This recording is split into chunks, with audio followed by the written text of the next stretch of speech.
नमोऽस्तु देवि वाराहि जयैकारस्वरूपिणि जपित्वा भूमिरूपेण नमो भगवतः प्रिये। जय क्रोडास्तु वाराहि देवि त्वाञ्च नमाम्यहम्।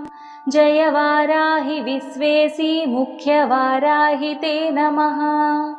मुख्यवाराहि वन्दे त्वम् अन्धे अन्धिनि ते नमः। सर्वदुष्टप्रदुष्टानां वाक्स्तम्भनकरी नमः। नमस्तम्भिनि स्तम्भे त्वां जृम्भे जृम्भिणि ते नमः। रुन्धे रुन्धिनि वन्दे त्वां नमो देवी तु मोहिनी। स्वभक्तानां हि सर्वेषां सर्वकामप्रदे नमः। बाहोस्तम्भकरी वन्दे चित्तस्तम्भिनि ते नमः।